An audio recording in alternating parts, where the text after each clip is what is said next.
It's time for another episode of I Am Northwest Arkansas, the podcast covering the intersection of business, culture, entrepreneurship, and life in general here in the Ozarks. Whether you are considering a move to this area or trying to learn more about the place you call home, we've got something special for you. Here's our host, Randy Wilburn. Hey folks, and welcome to another episode of I Am Northwest Arkansas. I'm your host, Randy Wilburn, and I'm excited to be with you today. As I always am, I'm back at it. I took a couple of weeks off. I had to do some traveling, and now I'm back here in Northwest Arkansas. And lo and behold, the first person that I get to sit down with is someone that I have kind of been chasing. Had been chasing this gentleman for quite some time. Very, very successful individual. I just, from afar, I noticed what he was doing, and I said, there's something different about him. And as I dug a little deeper, I found out why there was such an interest there. And as I've gotten to learn more about him, and as you'll learn more about him on this episode, Joe Donaldson from Sam's Furniture is an outstanding individual. And Sam's Furniture, the largest furniture store in Arkansas. It is a destination furniture store, so there's a little difference between that and just going into your regular old furniture store, and we'll talk about that in a minute. But I really wanted to talk about the man and, the person that, is making a difference in this community and all that he's doing and how everything ties back to what he's doing in furniture and serving this public. But I think you'll really be interested to hear what Joe has to say today, and as I will be. So without further ado, I want to welcome Joe Donaldson from Sam's Furniture to the I Am Northwest Arkansas podcast. How are you doing? I'm great. Thank you, Randy. I got to say, for one, I don't think I've had anybody chase me down. I don't think I've ever heard that one before. I'm usually pretty easy to get a hold of. No, I'm glad that you wanted me to be a part of this so bad. So no, absolutely. Yeah. And it's just one of those things where you want to connect with people, but you also don't want to be weird about it because you don't want people to think, what's wrong with this guy? What's his problem? But I mean, I do a podcast, and so I kind of my goal is always to try to tell people stories early and often. That's something that I enjoy doing. I could do this all day long without a break. And so, but no, I'd love for you just to start off for the uninitiated. If you've never seen a Sam's Furniture commercial, if you have, this is really going to be an interesting episode for you. But if you've never seen or heard of Sam's Furniture, you haven't, you don't have a TV. Right. Yeah. You don't have a TV. There's a lot of people that don't, right. But I'd love for you just to share your superhero origin story. You can keep it short, and then we'll jump into and we'll talk about aspects of it, though. Yeah. Well, long story short, we are from California, so we're migrants to Northwest Arkansas. My parents were born out this way. My dad was from Texas. My mom was from here in Northwest Arkansas. They ended up out there is where they started their careers and started a family. And then as they got a little older, realized they wanted to retire back in their kind of home area of the country. And so I was in high school. We moved back out here in the 90s to retire. But coming from the corporate world, my dad couldn't settle down that quickly. He thought he was ready to, but he wasn't. So within about 6 months to a year after us getting out here, he started a business. How we got into furniture was completely by accident. That's a story in itself. But we actually took over a little store that was already in downtown Springdale and turned it into our own. And it just started growing. And you jump ahead 26 years, and like you said, we're the largest store in the state. And how you got there, that's a story. That entails everything from our passions in life, hard work, the fundamentals of Northwest Arkansas, what Northwest Arkansas has to offer for sure. Yep. And the underlying thing that a lot of people don't know about us, and that is the purpose of our furniture store. A business is to make a living. Yep. We made a living off this business 15 years ago. And we're still making a living off of it, but we really haven't changed our lifestyle since that date. As we keep growing, the growth goes back into serving people. Okay. And the moment we committed to that was a life changer. Okay. I love that. Wow. I mean, there's so many things I want to unpack there. I'm just curious though, you said your folks were in corporate jobs out in California. Mm-hmm. What was your dad doing? So out here, it is CVS. Sure. Before CVS bought out a company called Long's Drugs, the West Coast company was called Long's Drugs. Okay, yeah, absolutely. So my dad was one of the top 5 CEOs. I can't remember his title, vice president. Wow. Of Long's for 30 years almost. Interesting. And so he worked directly under Bob Long and Bill Brandon and those guys out there, and helped open hundreds of stores in Southern California, and just finally got burned out of that lifestyle. And California's something else. Yeah. And so we were just ready to get out, and he was ready to slow down. Had a couple of kids still fairly young at home, and he was from Paris, Texas. Mom was from Siloam, and so let's go where it's a little slower pace. Right. But when you do that overnight, when you go from that corporate world of buying out other stores and opening new stores to fishing every day, like it didn't take very long. And he was like, "No, I got to do something." He was only like 46. So. Yeah. Interesting. I love hearing stories like that. So they opened up a shop in downtown Springdale, which you sold. They sold used furniture. They did a little bit of everything. You're familiar with it, yeah. Yes. It was a small store right on the corner of 412 and 71B. It was Sam's Discount Furniture, and actually it was half furniture and like half flea market. I mean, it was literally, they were just having fun with it. They weren't trying to. This was what it is now was not the intention by any means. Sure. They were just trying to stay busy and do something they knew. They knew retail. And so this is fun. Dad went to auctions and bought stuff and brought it back. And I did too. I mean, I was in high school, but I had fun with it, Yeah. Never thought we'd be here for one, whole nother subject, but my dream was to be in the military. Okay. And I did end up going to the military for 10 years. That's right. You served our country. So, thank you for that. Absolutely. Yeah. That was my dream career. Never thought I was going to get out. And my dad talked me out because of the business got to a certain level, but it didn't start that way. It just started as something for them to keep themselves busy and have fun doing. Sure. But because of Northwest Arkansas growing and become what it is, it just naturally pushed it another level. And then all of a sudden it became a substantial, business to raise a family on. Well, I mean, clearly, I think what your dad probably did was he was able to take the skill set that he learned from Long's and apply that in a different vertical in the furniture industry. And it worked. And it worked. And once you did it, because I would imagine, were there a lot of furniture competitors out in the early 90s? There was. Some of them are still here. That's a funny story in itself, is because, the first couple of years, it was a real small store, as you're familiar with. And then they moved over here within a few years behind Crackle Barrel, right around the corner from where we're at now. And that was a pretty significant store. It was about 60,000 square feet. So it was a big jump all of a sudden. And we were only a couple of years old as a furniture store. Yeah. Well, in that first 6 months that opened up, there was 6 or 8 other pretty good sized stores that size or even bigger in the area. And my dad knew a few of them. And they came in and told my dad, hey, congratulations on that new big store. But, furniture is one of those industries that if you're not second generation, third generation, if you're not born and bred in, right, it's its own unique thing. It's going to be hard for you guys to make it at that level in this industry. And, my dad's just like, okay, well, thanks for the, the advice or the knowledge.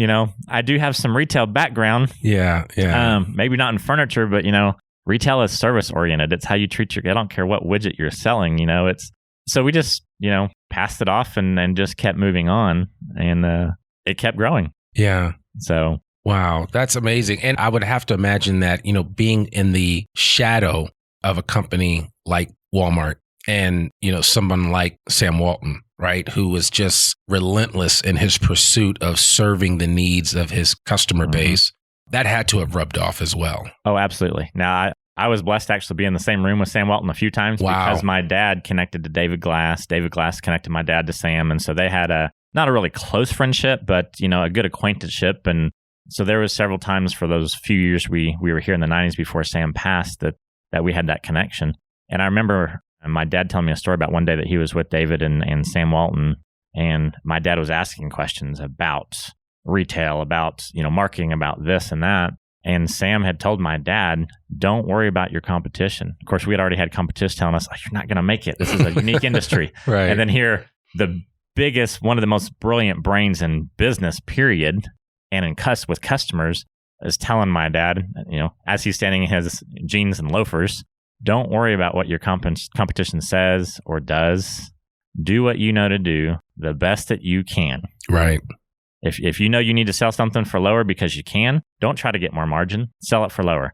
Do what's right in your business. Operate it the right way to serve your customers in the most possible best way, and you will win that game. And my dad preached that to all of us for years, and we're still there now. We work on a margin about 15 to 18% lower than national average in furniture. And my vendors that sell me products say, you can get more for that. Right. I don't need to get more for that. I'm profitable. Yeah. I want to wow my customers. Sure. Every time I wow one, they tell somebody, and then I get to wow more. Right.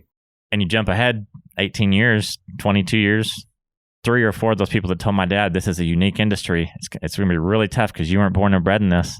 They're not here anymore. Right. And here we are sitting in a 50,000 square foot warehouse building? 220,000. Oh, I'm sorry. I should have changed you. Yeah, it's bigger than We've that. We've got 220,000 square feet here. Yeah. Sales floors and warehouses. Yeah. Wow. Blessed. Absolutely blessed. Sure. But, well, I mean, it sounds like your dad, he got good advice and he stayed the course, right? A lot of times we're constantly looking for and this is actually very inspiring to me because we're always looking for a bigger, better mousetrap. But sometimes we need to kind of work with the mousetrap that we have and perfect that and then let it work for us. Absolutely. And a lot of times in business, people don't get that message, because they're constantly looking for that shiny new object. And it's, the entrepreneurial mind is to always be looking. Yeah. My dad used to drive down the road, heading to Dallas, heading to Mississippi, buying furniture before we could afford to have it shipped to us. At one point, we'd go pick it up. U-Haul truck. We'd leave at 5 o'clock in the morning, drive to Tupelo, Mississippi at 6 hours. We'd load up a box truck of furniture, turn around, drive back that night, and unload it at 10:30, 11 o'clock that night in our warehouse. The next day, put it out on the floor and go to selling it. Yeah. But we can't pay somebody $900 to drive it to us because that's, it's our profit and we Sure. didn't have it to give. So we worked hard, really hard for those first so many years to try to get it to a level. But you have to work hard. You have to do what you know is right in your business. You can't worry about what other people are doing. The moment you start doing that, and I know it's that entrepreneurial mind's always trying to say, well, they're doing this or they're doing that. Or in those drives, we would pass furniture stores all the time and we'd want to stop and walk through them. And sometimes we would. But then we catch ourselves, let's not get too wrapped up in what other people are doing. We know, Dad's background, he knows how to market retail. He knows how to serve customers well. Sure. So we don't know about furniture. That's fine. We'll learn about that as we go along. But we had to catch ourselves to not get too big too fast, not try to look at what other people are doing and say, oh, let's do that.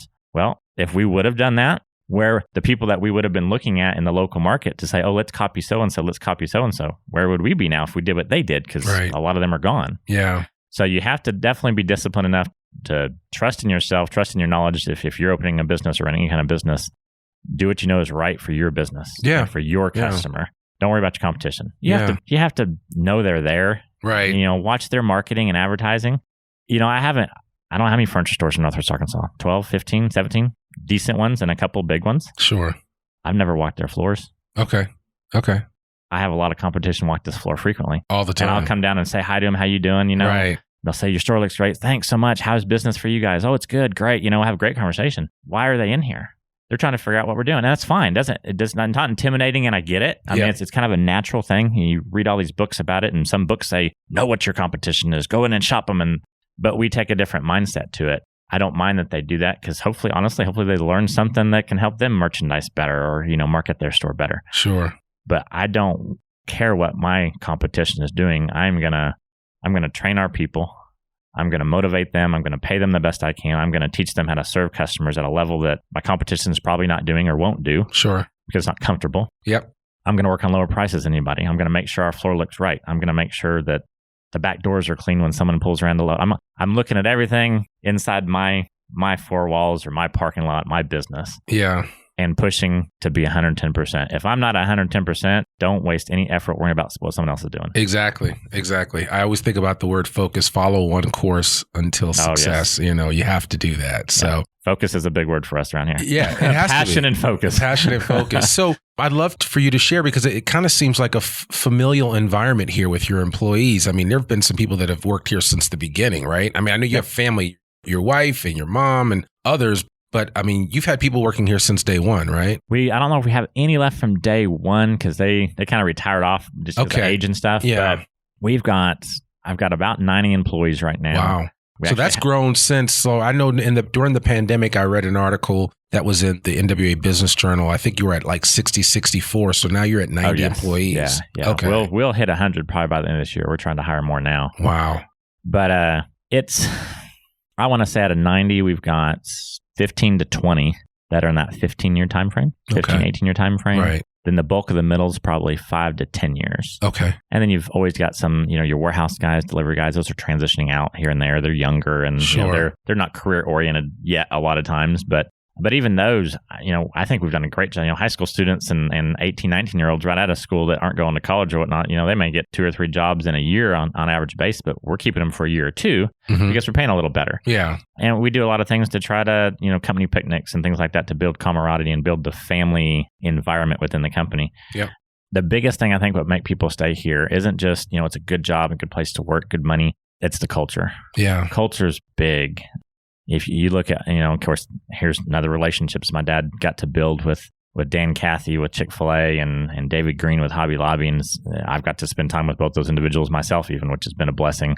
Their businesses are 100% culture, especially Chick-fil-A. I mean, look at all the stuff Chick-fil-A's been through in the media in the last 5 years, yet they continue to soar above any fast food restaurant. They run the straight and narrow. Country. They run the straight and narrow. I mean, I go through the Atlanta airport 3 times a month at least. I mean, I'm traveling almost every week. Chick-fil-A has the longest line. It's the longest line from the moment it's open to the moment it's closed. Yeah. I was in a food court in New Jersey a week ago, and that Chick-fil-A, I turned around and there was the line had all whipped around the food court. It was ridiculous. Why? The food's good. Yeah, it's good. So it's Popeyes. Like, so, Right. I mean, there's lots of good chicken out there. It's culture. Yeah. People love working for a company that stands for something, that has an integrated culture into it, and we focus on that. My right-hand management team, and I've passed a lot of that off onto them because I am busy with our nonprofits and traveling and stuff now.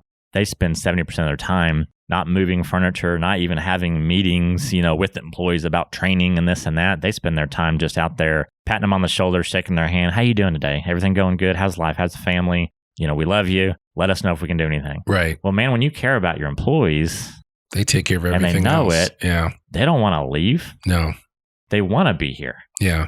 And so the culture is that's crucial. Absolutely crucial. Yeah. And then all of a sudden through that environment that you create, you're not only training and making them better employees, you're instilling a passion or a direction in their life, especially the young ones that may be 19, 20, 21, which is common for our 2025 warehouse and delivery guys. They don't know what they're going to do with their life yet. Right. But while they're here, we're growing them and narrowing that path in their life probably more than even college would. Right. People are going to go to college to get an education, but the rest of it's just kind of playing and hanging out and whatever. I don't, how many people have business degrees and then they get out there, I don't know what I want to do. Well, why'd you go to college? Yeah. In 2 years, 3 years time at that age here, we've enhanced those young guys' lives and narrowed their path and their focus. And I think, if they leave after 3 years, that's fine. No one's going to stay forever, but hopefully they leave. And I know they are leaving with direction in life, with some internal passion and know how to focus. They know how to, so we take that as a responsibility almost while they're here. Yeah. It's an opportunity to make them very valuable to us as an employee,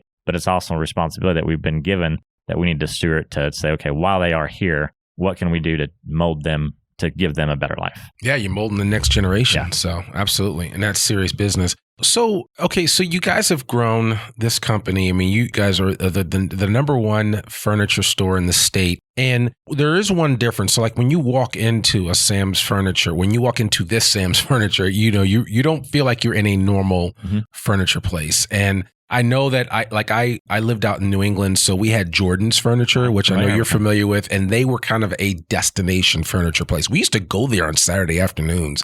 Crazy. I'm like who goes to a furniture store on a Saturday afternoon? But go hang out. They had food, I think. They had food. They had a little movie theater. They had a little bit of everything. We ended up buying stuff from them. Not like the first few times that we went in there, but when we did decide that we had to buy something, we went to Jordan's and got it. And I think one of the brothers, there were two brothers. One is still alive. The other one passed on. And I think they ultimately had sold their company, but the brand is still extremely strong they're up top there. 100. Yeah, they're extremely strong. I would love for you just to kind of share with the audience, what is a destination furniture store and what could they expect coming into Sam's Furniture?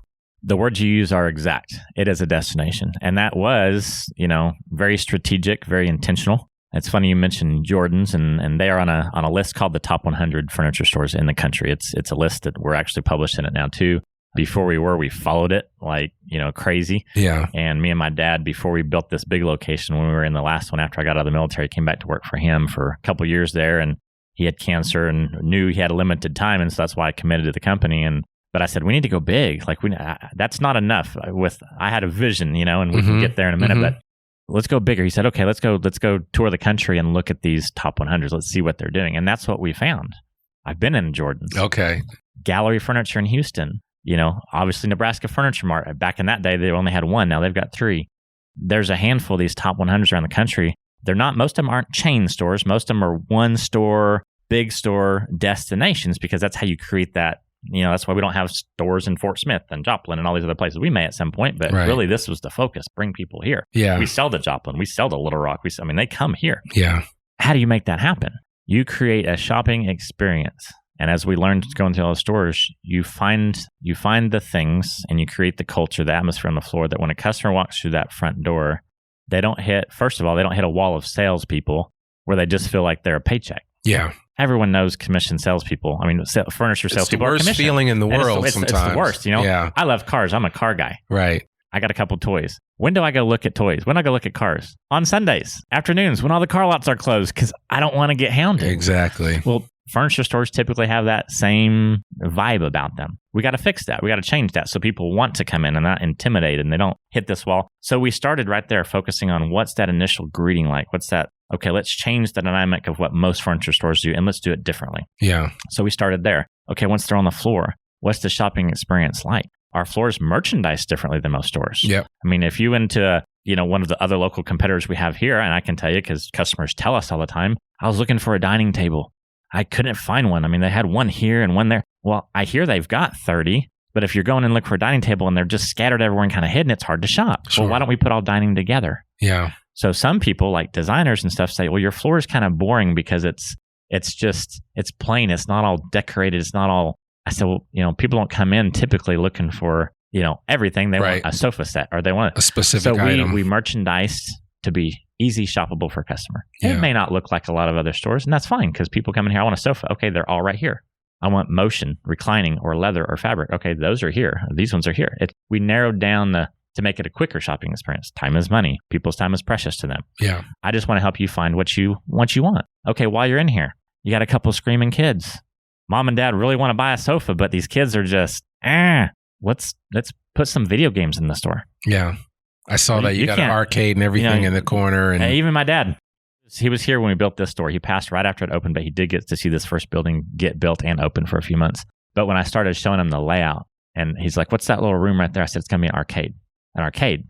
Joe, you can't use space for video games. It's a furniture store. I said, remember all those traveling that we did and all the cool things we've seen in the stores?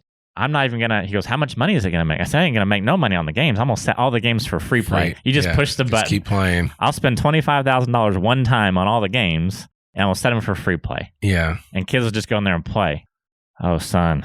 Oh, dad, no. Because if they stay busy playing games for 2 hours, mom and dad are going to spend more money. Right. Yeah. Okay, let's. They're not as worried about them. They're not running and jumping on the couch and everything. How many times did we hear, hey, yeah, we do want to come back, but the kids are restless. We'll come back and see you later this week. Did they really come back or not? Right. No. So we created arcade. People love sports. We built a man cave. Come in here on Saturday afternoons and that little man cave over there, it's only got like 10 or 12 theater seats in it, but it'll be full and standing room only because all the guys are watching the football game. Right. While the wives are what? Shopping. Yeah. The diner's open on the weekends. Free hot dogs, free nachos, free drinks. I mean, that thing seats 60 people and it will be full. Yeah. Free food. It costs me a few $100s a weekend to give people free food. And it's not just about, okay, that all helps sell furniture. Yeah. It builds a culture. It builds an atmosphere. And it builds what people talk about when they think of Sam's. Where'd you go to furniture? I went to Sam's. Oh, yeah, I've heard about that place. Yeah, you'll love it. Well, I'm going to drop the kids off and take the kids. Like, it's a family experience. Yeah. Your kids don't care what furniture you're going to get. That's fine. Let them hang out, play in the arcade, go watch TV, go in the diner and eat, or hang out. I've literally seen my salespeople out here on a sectional hanging out with some of the kids while the parents are shopping. The salesman kept the kids busy. Sure. Give them a balloon and just sit there and talk to them. Like, create an environment that people want to come to.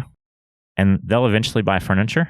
Yeah. But again, like I said earlier in the conversation, it's not just about selling furniture now. It's about relationships and getting an opportunity to dig into people. And I cannot tell you how many times I've looked down there or been out on the floor. I don't work the weekends much anymore, but if I'm around and I don't have anything to do, I'll come in and just hang out and talk to customers. I have turned around on a busy day and there's people running everywhere.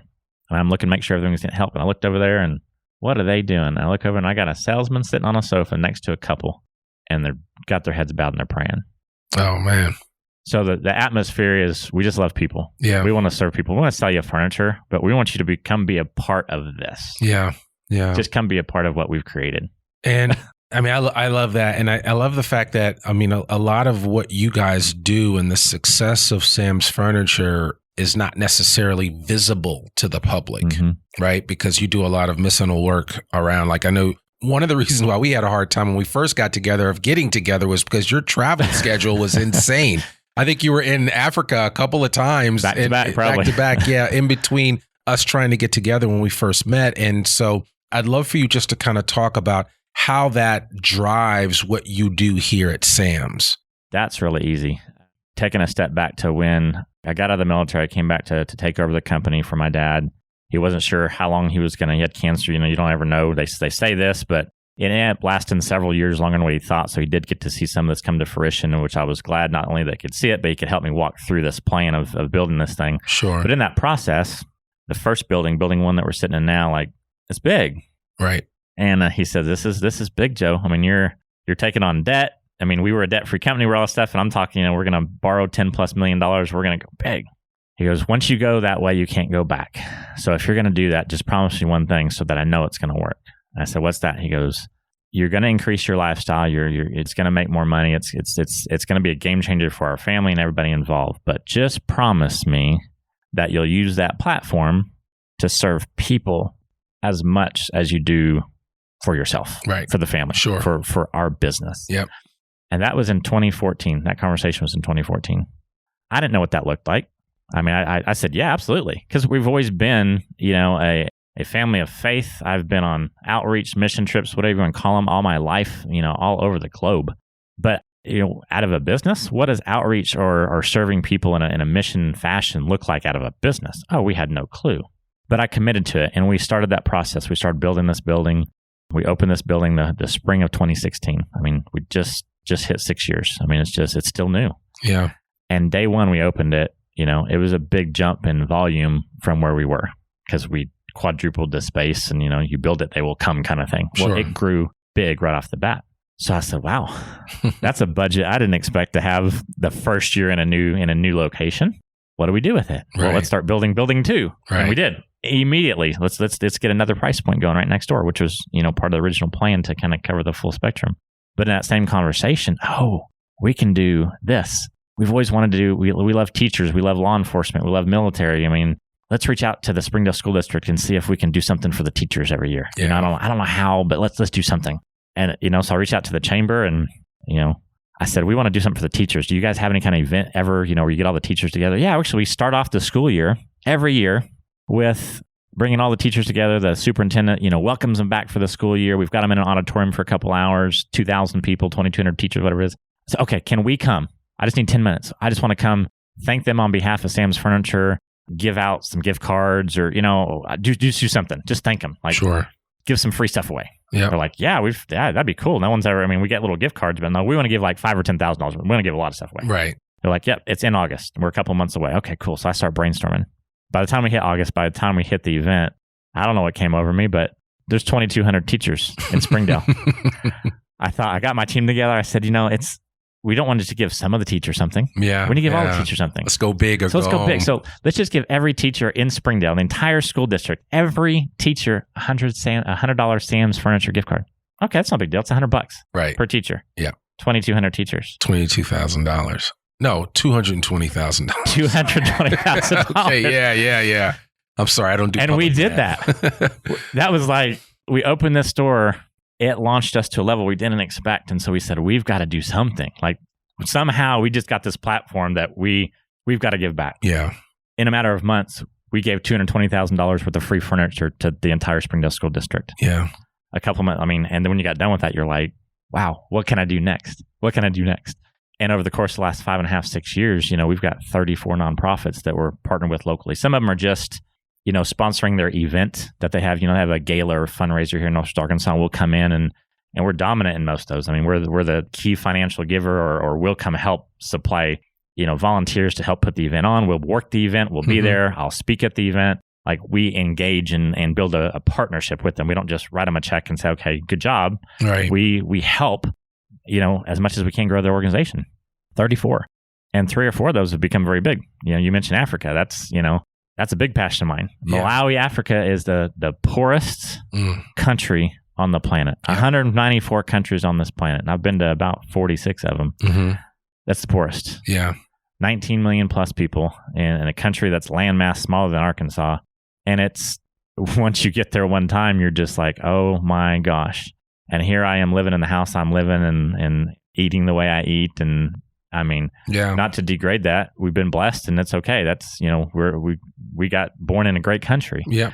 But don't just stop there. If that's where we're at, we have a responsibility. I believe, our family believes that we have to steward this platform to love and serve people. Yeah. And there are so many needs out there. And so, when you talk about there's an underlying thing, this business is absolutely not about us making a living anymore. I can close it up tomorrow and never have to work another day in my life. Right. My whole family. So now it's not about us. Yeah. Now it's about, and we're still growing. We still got more locations playing. We're still, why people say you don't need to. It ain't for me anymore. Right. It's done. Honestly, you passed that threshold. The fun of it now is actually more. Right. I mean, I don't need it. Now I want to do it even more because now every time I go to Malawi and we buy a little land and we build a chicken house and we put this little business in place and we hand it to 2 or 3 local people. And then you go back 3 months later, 4 months later, and you walk up and literally they like pop to attention and they almost salute you. And it's like, oh, and you go shake their hand and they show you everything they're doing. And like, these guys are 20, and women, 20, 30 years old, never had a job in their life. And you just, to me, I just gave them a job. I mean, it's how I think about it. I just gave them a little business that they can run and a paycheck. Yeah. You changed their entire world. Yeah. And everybody associated with them. Yeah. And for generations, I might add. Yeah. And you've broken curses and all kinds of challenges that people are dealing with. So that is our passion as a company. And every one of my key management has been out of this country on some of our serve trips because I think it's important. They don't get to go on everything because that's kind of what I do, but they lead some of them. But it's important that they know the culture of the business because even when I'm there and they're here, they know that what they're doing on a Saturday afternoon when this floor is full of customers, we're selling furniture to serve people, to do what I'm doing while I'm over there. Absolutely. And so they're bought in. And going back to the conversation earlier, a lot of people have been here a long time. Those warehouse guys, those delivery guys may only been here a year or two.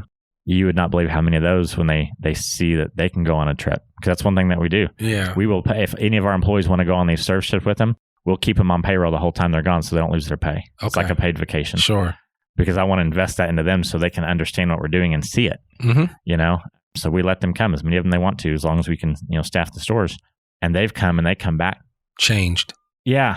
I mean, it's like, well, I was going to go to college and I was going to go try to do this, but, I think, maybe I'll just be a warehouse guy for a little longer. I'm like, I know they're not going to do it for life. Yeah. But it impacted so much that like they're literally changing their daily habits at 19, 20. Like it changed their course even temporarily because now they have a new outlook on life. Sure. And they see us as a company investing money in people in that perspective. And it changes, hopefully it changes their direction completely in life. Yeah. So yeah, the platform that we have, all the speaking I do several times a month, different places I get asked. Sometimes it's industry related for the furniture industry. Sometimes it's our community partners. But I constantly talk about platforms.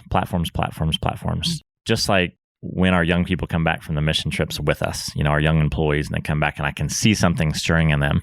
And I'll ask them, what are you feeling? What are you thinking? What is it? And they're like, that was amazing. Like, it doesn't make sense. I'm 19 and I work for a furniture store, and a furniture store just took me to Vietnam to issue wheelchairs to people who can't walk. Yeah. Or took me to Africa into the village and we're out there living on babies and, or whatever it is. Yeah. El Salvador, Guatemala, all over the place. I don't get it. It doesn't make sense to me. And I said, well, because we're a furniture store, but I don't look at it as a furniture store. God gave us a platform. I don't care if you're a Christian or not a Christian. You were given a platform in this world. You were blessed with a platform. It may just be your position in your job. Yeah. But we all have a platform. And I constantly tell people, if you have a dream of what you want your family life to be, you want I want to get to this level financially, or I just want this. I don't have big aspirations. I just want to be content. I want this. I want to be happy. I don't care what your goal in life is or your dream. I'm going to reference Tony Robbins because he said something. I've been to so many conferences with him. If you focus on giving somebody else what they want, take your passions, your effort, and try to give somebody what they want, you're going to get what you want. Oh. You will. If I'm looking at you and saying, man, Randy, what can I do to serve you? What can I do to help you and your family? And I want to do this. I want to bless you with this. If my focus is on you and then that person and then that person or that organization with whatever resource you have, you'll turn around in a matter of time like, wow, my needs are met. How did that happen? That's the way this works. That's the way the world works. It is. And because I'm a Christian, I believe we were given that platform with an intention. Yeah. And we have a responsibility to steward it properly. So I'm very passionate about, we give raises, we pay people more, but I also make sure that I'm raising that budget to serve people just as much. Like I can't lose sight of why are we a $30-something million company in 5 years' time from a $6 million company? We don't. Furniture stores don't grow that fast. No. One location stores, especially. It doesn't happen. Yeah. Why? story of the talents in the Bible. Yeah. Well, I'm not burying my talent. I'm going to use it. Yep. You know? Yep. And so I think that's what people got to grasp. That's who we are. And that's what I try to message to people constantly is you have a platform, no matter what it is. If you have your own business, you got a significant platform. Yeah. You have a platform right here. Exactly. You know, how are you reaching people? What are you encouraging them to do? When after they're done listening to you and whoever you have on that day, what are they motivated to go do? Yeah. Oh, this is my platform. I have this. Well, I could go do this with it. If we all look at life and we're in a great country. I serve this country in combat. I love this country, but I go to a lot of other countries too, frequently. Yeah. Went to 4 in the last 60 days. Our country's got some issues right now. Mm-hmm. Politically, morally, everything. A multitude. Yeah. And everyone's like, here's the fix. It's this party. It's this party. It's doing this. It's catering to these people. It's doing this. I mean, I think if you just go out there and try to love people and serve people right where they're at, just to walk up to somebody on the street that you know is having a hard time. I mean, I've had this conversation with people. You know, Northwest Arkansas has kind of got inundated with the homeless population now on the streets compared to 10 years ago. I'm noticing it more in the last 5 years. Oh, it's insane. Yeah. You know how many of those I've had conversations with, though? Oh, yeah. And I've had people say, I can't give them money because they're just working for some person. Like, you know, it doesn't matter. Yeah. It doesn't matter. Oh, they may, I don't know. Yeah. But when I see a guy sitting over there and he is missing a leg and he's got a sign that says I'm a combat veteran, whatever, honestly, I'm not even going to go ask him, are you really? Right. But I'm going to pull my truck over, jump out and go sit on the grass next to him and say, how you doing today? Yeah. And I've had 30-minute conversations, 45-minute conversations with some of them. Not all of them. I don't do it all the time. That'd be a full-time job. Yeah, absolutely. But when it hits you, you know? Yeah. Well, you don't have to do it to a homeless person. You can do it to anybody. You can do it to somebody in Walmart, you know? The pay it forward thing's become really big this last several years. I hear it on radio stations. And there's even times a year, like when people are doing it nationally, when you're going through drive-thrus and you pay for the person's food behind you or whatnot. Have that mindset every day. Mm-hmm. If you're in the Walmart or grocery shopping or fast food, walking through a mall, like be attentive to people. Be attentive. If you're looking for it and you're thinking about it constantly, how can I serve somebody today? You'll be surprised what you find. Yeah. No. Situations will reveal themselves very quickly. They will. So, and I cannot tell you, I'm sitting here like my heart rate is raising right now just talking about it. What it does to your life. Yeah. When you take you out of it and you start thinking about what can I, let me watch them for a minute. Let's see what's going on. Oh, that's not it. Let's go. And you just start strategically, literally trying to find somebody to serve. Yeah. For no other reason, but to see the smile on their face when they walk away. Yeah. Or the tear. I go to Sonic a lot. I'm one of those guys. I'm 44. I'm not healthy. My wife, I'm not. Luckily, my metabolism is still going because I just go so much. But I'm sitting here drinking a Monster right now. Sweet tea is my vice. So almost every morning, I'm at Sonic getting a breakfast burrito and a sweet tea. Yeah. You know, everybody probably pays at Sonic now with a debit card or credit card because now that it's on the machine and you don't have to give them the money, they go back in, come get the change, this and that. I never do. Yeah. I make sure I've got a $10 bill in my pocket. Yeah. And I do it 2 or 3 days a week. Yeah. It's a different interaction too. And all I get's a breakfast burrito and a sweet tea, and it's $4.36, and I give them a 10. Yeah. I don't know what percentage of tip that is, and I don't care. Right. It's $5 to me. Right. You would not believe how that just lights up some little car hops morning. Yeah. Are you sure you don't need change? Yeah. No. I actually gave a 20 not too long ago. It was during the afternoon when they do like a happy hour. It's like the half price drinks. My big drink was like $1.06. You feel bad. You're like, man. I gave this girl a 20. Yeah. And she cried. And I said, it's just $20. Yeah. I mean, it's not a big deal. I'm driving a Denali Yukon. Like, it's $20. $20 for her. It's a game changer. And I don't even know where she was financially. It might not be that big of a thing financially. But the fact that she could tell I wasn't doing it out of any reason besides and I told her, I said, you look like you need a smile today. Yeah. And I said, keep all the change. And she twice she asked me, are you sure? Yeah, I'm sure. I'm positive. She goes, I'll just take some. Like, no, it's $20. Yeah. What did that do for the rest of her day? Because that was at 6:30 in the morning, 7 o'clock in the morning. Yeah, absolutely. That affected a small act of selflessness or just thinking about somebody else. Yeah. Affected their whole day. How, I don't know, is she married? Does she have kids? Is she a single mom? There's a lot of stories out there. How did that act affect what happened when she got home that night? Yeah. With kids or with a husband? Were they fight the night before and now her temperament was a little different? So, I mean, you have no idea the magnitude and the long-term effectiveness of serving and loving people. Yeah. And it doesn't take much, and I always I'm a big Brene Brown fan, and she really talks a lot about looking into people's eyes and really connecting with them. You know what I'm saying? And not just, talking through people or over them or around them, but really. I struggle with that because I'm always looking. Yeah, no, but it's fine. It's fine. But you get the idea, though. Yeah. It's just that, it's just the whole idea of being seen. Yeah.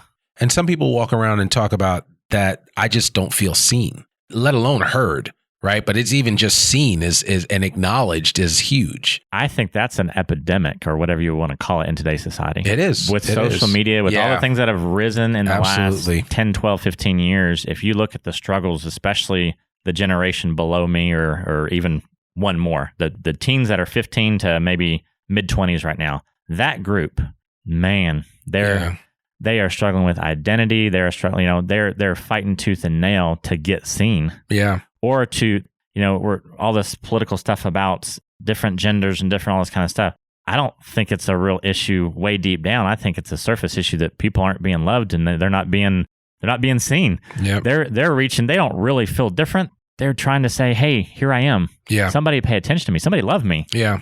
Absolutely. How many of us out there can just where people are at, no matter where they're at, just say, "Hey, I'm here. I appreciate you. Yeah. Hey, I like your smile. Right. If I can ever do anything for you, and it's one of the things I could go on and on about this, but it's one of the reasons why I really try to build up my kids' self-esteem, and I constantly affirm them and tell them how great they are. And all of our kids have their challenges, but my kids are amazing. They're great. And I tell them that all the time because they need to hear that, and it needs to be reinforced, right? How many hours a day are they with you and mom? Yeah. not compared to the influences of school, social media, and friends. Everything else, Our kids are with even teachers. Yeah. And, we have some teachers out there that may be influencing in a way we don't want our kids to be influenced. Right. Our kids are with outside influence more than they are with parents in today's world. Yeah. The way it's structured. It's just good to double down. So we have to. Yeah. Yeah. We don't have a choice, man. I could take this conversation in so many directions. I want to give a shout out to a mutual friend of ours, Jason Carney, and Second Milk. That's one of the organizations that you're a part of. I walked into this meeting today and I found out that Joe and Jason go way back. And Jason, I assume you're going to hear this episode at some point in time. And I had no idea. We've been playing ball for many years, and I think very highly of you. And now that I see who you're linked up with doing Second Milk, and I've been amazed at what he's been able to do with Second Milk, what both of you guys have been able to do with it. And I certainly want to get involved with Second Milk in some way, shape, or form. And I kept saying to him, I got to have you on the podcast because I'd love to tell your story about the work that you're doing right here from Northwest Arkansas to reach the world and the difference that you're making in Malawi. And so I'm going to have him on the podcast because I'm going to have him tell his story. But it's an amazing story. Yeah. From the time really they moved their family over there to where it's at now. It's huge. It's big, it really is huge. Yeah. And I've known Jason for 24 years now, I guess. Yeah. Yeah. And great friendship. He's like a brother. But when we got involved with Second Milk and him and his family, it took it to another level because now we're connected in a mindset and in a heart way that, like I just talked about, the purpose of us being here, the purpose why we're on this planet, to love people, the reason we have platforms, and he was given a platform. So he's one of the few people in my world that we see and we look at everything that we're doing the same exact way. Yeah. If an opportunity comes to us, we're like, ooh, how can we turn, what do we do? Right. Where can we take this and direct it to? Yeah. So I think you'll really enjoy that conversation. Oh, I will. Yeah. And he's had some great stories. He's actually in Africa right now. We were just texting this morning. Yeah, I saw that. And, I saw that. Yeah. We got a meeting. He gets back next Monday and we got a meeting the next day. So. Okay. No, that's cool. That's very cool. Well, listen, this has been great because I think that people need to hear this. There are companies out there like Sam's that are making a difference in their local communities, like you guys are here in Northwest Arkansas. You're not private equity. You're not, there's a difference, right? Because you guys, there's a heartbeat behind the organization where a lot of times when you solicit and work with businesses, you don't know a lot of times where your dollar's going, or it goes out the door and goes to some other part of the country or whatever. But, if you invest here at Sam's Furniture, even if you just need something simple like an ottoman, it's not only going to be a benefit to Joe and his team, but it's going to be a benefit to everything that they put their hands on. And so I just want to encourage you from that perspective. I always like giving where I know that, and helping out organizations and businesses where I know they're doing the right thing. And these folks are definitely doing the right thing here at Sam's Furniture. And Joe Donaldson's got a great story. I encourage anyone listening to the I Am Northwest Arkansas podcast, to the tribe of I Am Northwest Arkansas, to definitely come check out Joe and the rest of his team here at Sam's Furniture. If you're new to the area, if you're listening to this and you're moving here to Northwest Arkansas in the future, Joe can definitely help you out. Trust me when I say this.